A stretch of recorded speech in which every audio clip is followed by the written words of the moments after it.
que foi escoteira no Brasil, foi da equipa nacional de Relações Internacionais dos Escoteiros do Brasil e representou o país em vários acampamentos e conferências e eventos mundiais. Uma salva de palmas.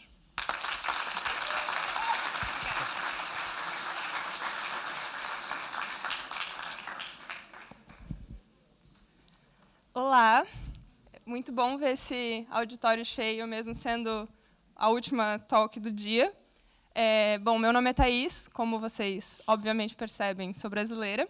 Peço que desculpem caso o meu sotaque incomode alguém, mas é o único que eu tenho.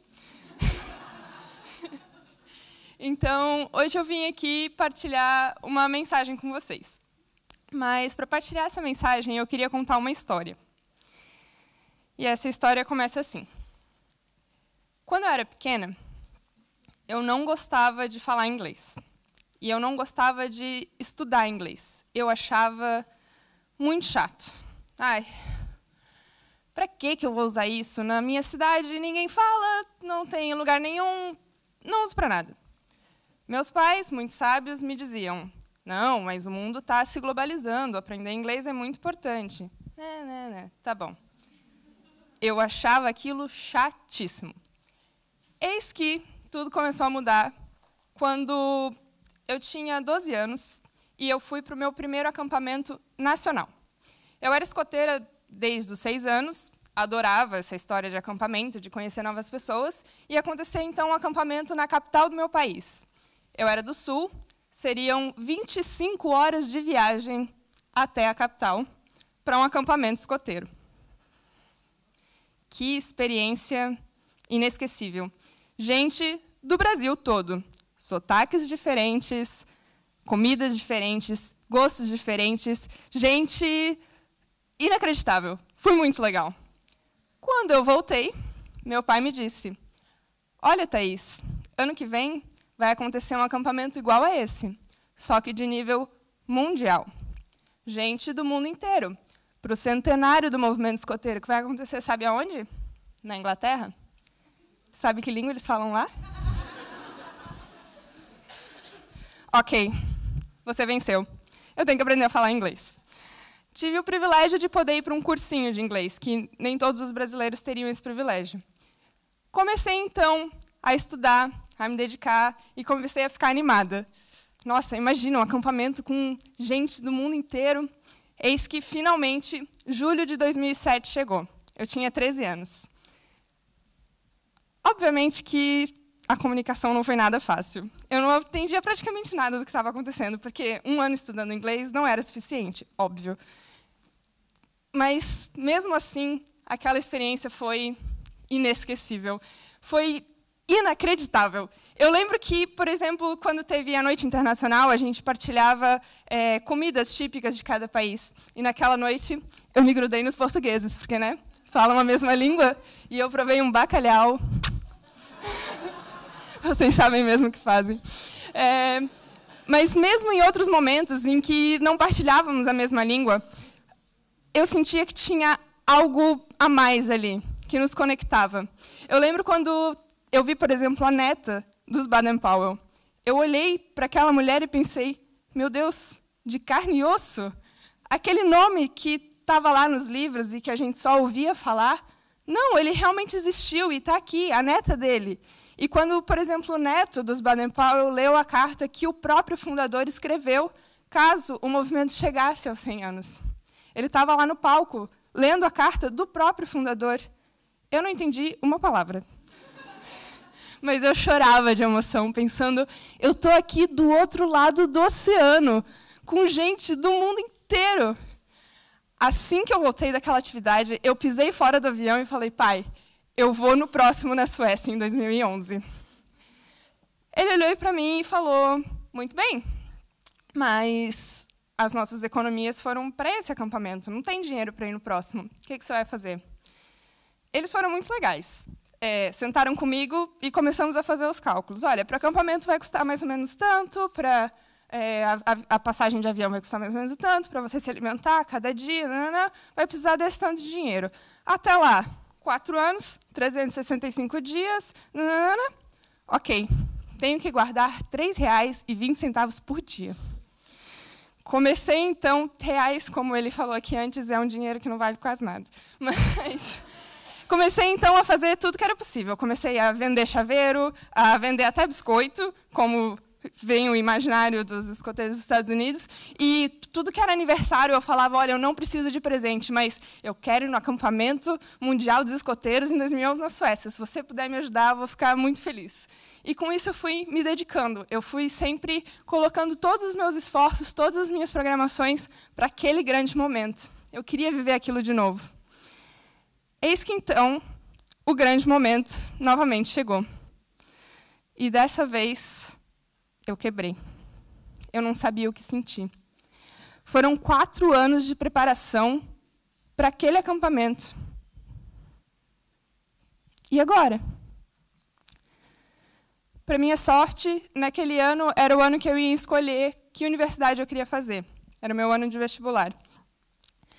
Como é que eu podia dar continuidade àquilo que eu estava experienciando e gostando tanto? Conhecer pessoas de lugares diferentes e até estudar inglês. Decidi que eu queria fazer uma faculdade de Relações Internacionais. Então, entrei na faculdade, me mudei para outra cidade, e acabou até que eu estava numa cidade completamente nova, e o primeiro lugar que eu me senti bem foi no meu novo agrupamento de escoteiros. Mas, a partir daquilo, eu comecei, então, a explorar que oportunidades existiam. E, em 2012, o ano que eu me mudei, aconteceu a Rio+20, na cidade onde eu estava morando, Rio de Janeiro.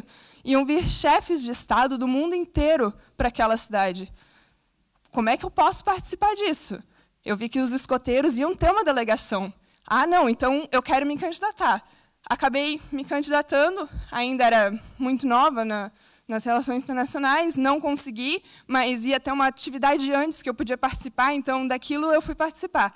E com isso, tudo que era oportunidade que ia tendo, eu ia sempre tentando me dedicar, tentando fazer parte. E quando eu fui, por exemplo, para o MUT do Canadá, que aconteceu em 2013, e em 2014 surgiu a oportunidade, então, de ser uma representante dos escoteiros do Brasil no Fórum Escoteiro Mundial de Jovens e na Conferência Escoteira Mundial, que o Rafa e a Inês falaram aqui antes. Poxa, eu faço já 2 anos de Relações Internacionais, eu falo inglês e agora até francês. Eu vou me candidatar. E eis que, então, eu fui selecionada. E eu fui para a Eslovênia representar a minha associação, numa conferência mundial, com gente do mundo inteiro. E nessas atividades todas que eu participei, eu ouvia histórias incríveis. Eu conheci gente da Malásia, do Peru, da Austrália, da Namíbia, da Nova Zelândia, da Hungria, do mundo inteiro. E eu ouvi histórias muito complicadas de problemas de passaporte, de visto, de guerras em seus países, de coisas que nenhum ser humano devia experienciar, até histórias inspiradoras de meninas que, às vezes, levaram seus agrupamentos para alguma atividade, sendo que no seu país ainda não era permitido que apenas meninas fizessem aquilo, mas elas lutaram, elas tentaram, e elas mudaram a situação, e pessoas que trabalham com pessoas com deficiência, e histórias incríveis. E tudo aquilo sempre me motivava muito. Eu participei de muita coisa, assim, muita coisa mesmo. Eu fui para acampamentos, jamborees, MUT, conferência, fórum, mas eu posso dizer que hoje eu tenho um sonho. Hoje o meu sonho é trabalhar numa organização internacional que lide com pessoas que têm seus direitos violados, para dar o meu melhor para ajudar a contribuir para um mundo melhor. Mas hoje eu estou muito perto de fazer isso acontecer. Hoje eu estou aqui, morando aqui na Europa, na Suíça, fazendo um mestrado que eu nem fazia ideia de que existia lá quando comecei a faculdade. Mas tudo isso começou lá, naquele primeiro acampamento que eu fui, que eu vivenciei sotaques diferentes dentro do meu próprio país, pessoas com comidas diferentes, gostos diferentes, ou quando eu fui para o outro lado do oceano, encontrei religiões diferentes, culturas diferentes, jeitos diferentes de fazer as coisas, de entender as coisas, e perceber que, mesmo sem falar a mesma língua, os nossos valores eram compartilhados. Mesmo sem falar a mesma língua, quando a gente estava ajudando o próximo, quando a gente estava brigando porque queimou o arroz, mas quando a gente estava pensando primeiro no outro, tudo aquilo era o escotismo, correndo nas nossas veias. Então, a mensagem que eu queria passar é que, se a gente se abre para o mundo e começa a perceber a diversidade incrível que existe ao nosso redor, o escotismo pode nos abrir muitas portas. Porque sempre que a gente se muda, sempre que a gente tenta fazer algo diferente daquilo que a gente está acostumado, que a gente enfrenta o desconhecido, isso dá um certo medo na gente. Isso desestabiliza um pouco. Mas se quem está ali é um escoteiro que partilha os mesmos valores, metade da vida está compartilhada. E fica muito mais fácil você se unir e seguir adiante para fazer aquilo. Então, a mensagem que eu queria falar é: abram-se. Conectem-se com o mundo.